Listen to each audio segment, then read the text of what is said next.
उत्तराखंड में समान नागरिक संहिता यूनिफॉर्म सिविल कोड के तहत लिव इन रिलेशनशिप को कानूनी मान्यता मिलने के बाद अब कपल्स अपना पंजीकरण करवाने लगे हैं। देहरादून में दो जोड़ों ने सबसे पहले लिव इन रिलेशनशिप का पंजीकरण कराने के लिए आवेदन किया है। उत्तराखंड में यूसीसी लागू होने के बाद यह पहले कपल हैं जिन्हें पुलिस जांच के बाद लिव इन रिलेशनशिप के कानून से प्रोटेक्ट किया जाएगा।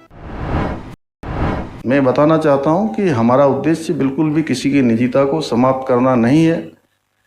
हमारा उद्देश्य केवल और केवल उनके जीवन की सुरक्षा सबसे पहली प्राथमिकता है।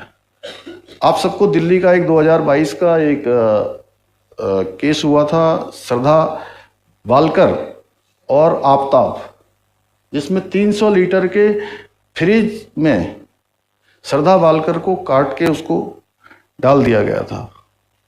इसलिए हमारा यह भी उद्देश्य है कि अब कोई भी श्रद्धा वालकर जैसी किसी भी बेटी के साथ, किसी भी बहन के साथ कोई आफ्ताब इस प्रकार की हैवानियत न कर सके।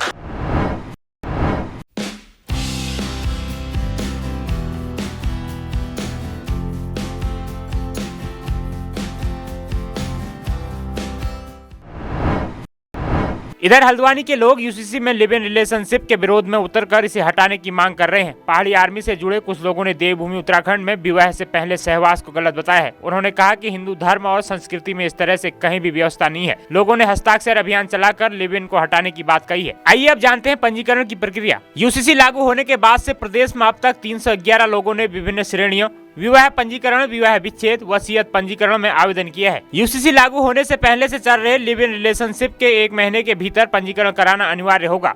यूसीसी लागू होने के बाद शुरू होने वाले लिव इन रिलेशनशिप शुरू होने की तारीख से 1 महीने के भीतर पंजीकरण करवाना कंपलसरी होगा। लिव इन रिश्ते को ऑनलाइन या ऑफलाइन दोनों तरीके से समाप्त भी किया जा सकता है। यदि एक साथी रिश्ता समाप्त करने का आवेदन करता है तो रजिस्ट्रार दूसरे साथी से पुष्टि करेगा। लिव इन में महिला गर्भवती होती है तो रजिस्ट्रार को सूचना देना अनिवार्य होगा। बच्चे के जन्म के 30 दिनों के भीतर स्टेटस अपडेट करवाना भी जरूरी होगा। लिव इन का अनिवार्य पंजीकरण नहीं करवाने पर 6 महीने की जेल या 25,000 रूपए जुर्माना, अन्यथा दोनों की सजा भी हो सकती है। पंजीकरण के बाद जोड़ों को रजिस्ट्रार से एक रसीद मिलेगी जिसके आधार पर वह किराए के लिए घर या हॉस्टल या पीजी ले सकेंगे। लिव इन में पैदा हुए बच्चों को जैविक संतान के समान अधिकार प्राप्त होंगे। लिव इन रिलेशनशिप पंजीकरण कराने वाले जोड़े के माता पिता या अभिभावक को सूचना दी जाएगी। लिव इन पंजीकरण के लिए महिला और पुरुष की तस्वीर, निवास प्रमाण पत्र सहित अन्य संबंधित दस्तावेज जमा करने होंगे। आप पंजीकरण के लिए ucc.uk.gov.in पर जाकर कर सकते हैं। दोस्तों, आप इस तरह से लिव इन रिलेशनशिप कानून को लेकर अपनी क्या राय रखते हैं, हमें कॉमेंट्स कर अपनी राय जरूर बताएं।